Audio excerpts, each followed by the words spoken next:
Hello, today I want to talk to you a little bit about the importance of not just going with the therapy is gay, we go gym mindset, but of admitting and discovering more in the subconscious and the unconscious and whatever is like we can't see and or touch.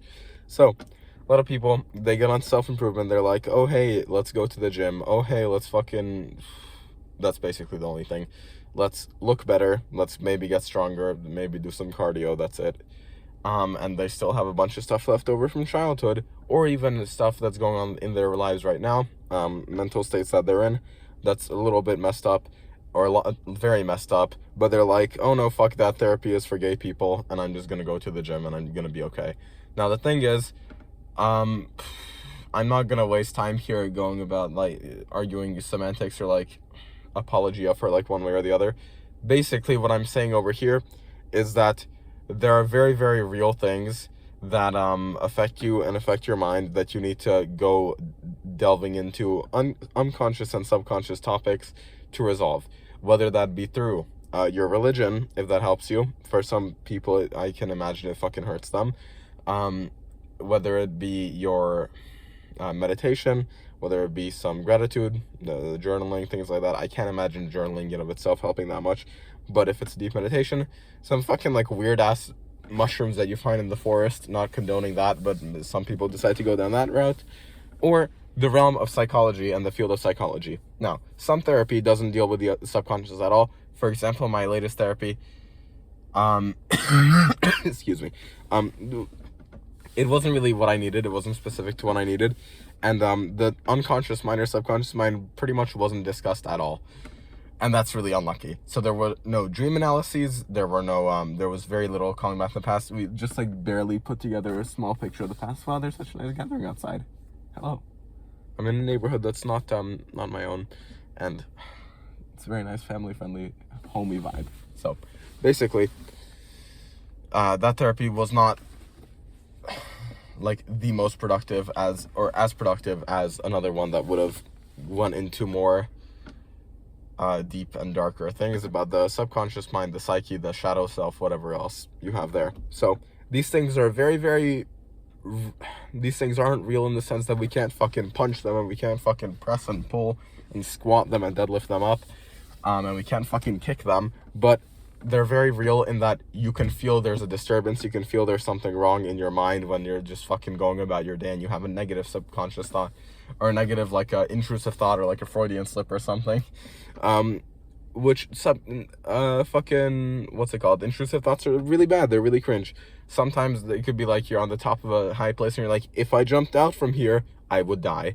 And sometimes they're like you're with someone you love and you're like, I could hurt this person really badly. And it's not like the thought, it's not that you want to do it, it's just that, holy fuck, like, this is a possibility, like, this is a thing that can happen in the world. Why is the world so messed up that this can happen? Like, I can hurt myself, I can hurt others, I can do this thing, like, this other bad thing can happen, or you're constantly getting anxiety, which is like the fear of the future, a fear of some future event happening that's pretty unlikely, but it just can't get out of your head, like a specific scenario. Maybe you start to think that you yourself are very, very weird, for thinking this way in particular. You're like, oh fuck, I'm such a weird guy, like no one else would think this way, like why am I like this?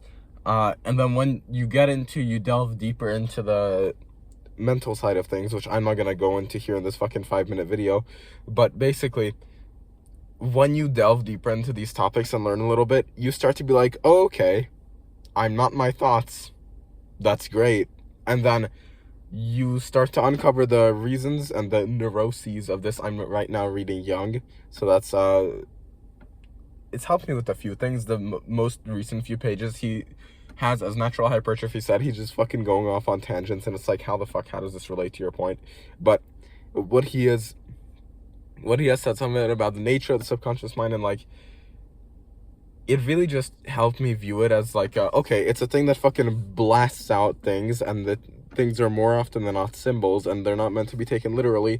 So I would get like really intrusive thoughts about I get like really fucking bad thoughts about like I could hurt other people, I could hurt myself by doing this, I could just not do my responsibility here, like I could just not do this thing here, and then the whole world would go to shit, my whole world would go to shit. And I used to hate myself for getting these thoughts. I'm like, who the fuck, what is this disgusting ass But once you learn a little bit more about these topics, you learn that number one, most people experience one form of this or another, and number two, that this isn't like you're not your thoughts. This is just something. This is a symptom of something else, something that's unsolved. Your mind is trying to tell you something, yes, but it's they don't have to be taken seriously. These thoughts don't have to be taken at face value, and you literally have the control to choose how you act in your life. And it's such a nice feeling, because now every once in a while, and the frequency of them also goes down after you educate yourself and like do the process, which I haven't fully done I haven't done most of the process, and I haven't done most of the education. But even with the very little that I do have, I'm able to be like, oh, that's nice. Yeah, that's funny. Yeah, that's interesting. That's an interesting thought. Good thing I can control my future, or like, good thing I have some control over. I have a good amount of control over my future, and what actions I'm gonna take. So you don't get stuck in these trains of negative fucking compulsions and bad thoughts, because it can literally sometimes ruin your day. It can literally make your whole day super shitty. And once you start delving into any of these topics, so religion, if it helps you, meditation, your journaling, and your breath work, fucking getting yourself into the cold, getting yourself into like states of mind that's out of homeostasis and out of normality, so you're like accessing a different part of your mind that you wouldn't normally, or psychotherapy and dream analysis, examining the subconscious, or fucking eating random mushrooms that you find in the forest. Do not do, I don't encourage. So all these things are ways that people go on to further themselves beyond just the gym.